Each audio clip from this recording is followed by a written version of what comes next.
My parents never visited after my accident. The hospital room smelled of antiseptic and regret, the kind that clings to your skin like damp fog. My leg, pinned together with metal rods, throbbed under the weight of a plaster cast. I stared at the phone in my hand, its screen cracked from the crash that landed me here. 3 weeks since the accident and not one visit from my parents. I'd called them daily, leaving voicemails that echoed into silence. Today I tried again. My mother's voice answered, sharp and bright, like glass catching sunlight. "Oh, honey," she laughed, a sound that sliced through me. "Your sister she's been keeping us busy." The line went dead before I could ask what she meant. I lay back, the hospital bed creaking under my weight, and tried to stitch together the fragments of that laugh. It wasn't joy, it was nervous, jagged, hiding something. My sister, Lena, hadn't visited either. She texted once, a curt "get well soon," as if I'd caught a cold instead of nearly dying when my car spun off the icy road. The nurses whispered about miracles, but miracles don't leave you alone with a buzzing fluorescent light and a heart that feels like it's unraveling. I'd always been the dependable one, the son who called every Sunday, who fixed their leaky pipes and mowed their lawn. Lena was the wild card, the one who vanished for months, only to reappear with stories of late-night bars and fleeting lovers. Yet Mom's voice had softened when she mentioned her, like she was guarding a secret too fragile to touch. My fingers tightened around the phone. Something was wrong. Days blurred into nights, marked only by the beep of machines and the ache in my bones. I started noticing patterns. Mom's excuses were too rehearsed, Dad's work emergencies, Lena's new job. I scrolled through Lena's ex-posts on my phone, wincing as I adjusted my leg. Her latest update, a blurry photo of a man's hand on a wine glass, captioned "living for the moment." The hand wore a silver ring, etched with a spiral.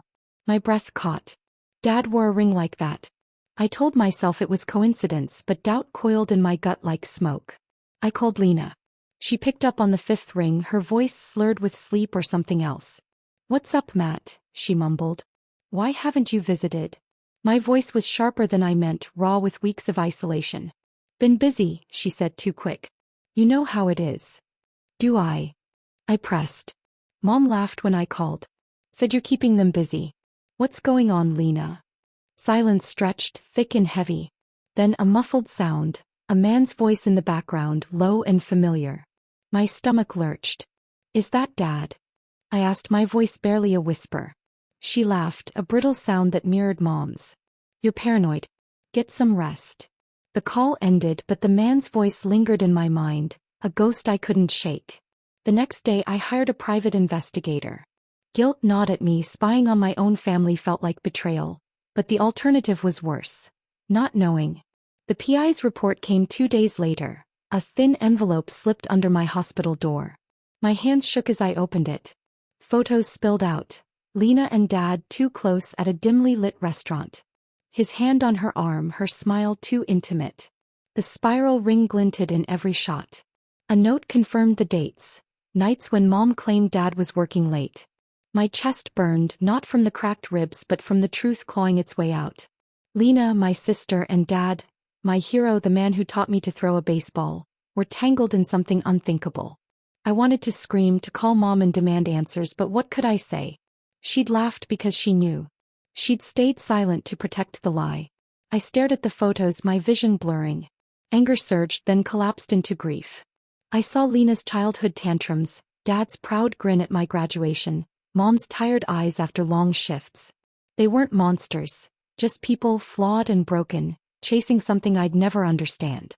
I wanted to hate them, but love clung stubbornly, muddying the edges. The final blow came that night. My phone buzzed, a text from Mom. "We're sorry, Matt. Come home when you're better. We'll explain." No explanation could stitch this back together. I deleted the message, my finger hovering over Lena's contact. Instead I dialed the PI. "Dig deeper," I said, my voice steady despite the storm inside. "I need to know how long." As the line went quiet, I looked out the hospital window. The city lights flickered, cold and distant, like a family I thought I knew.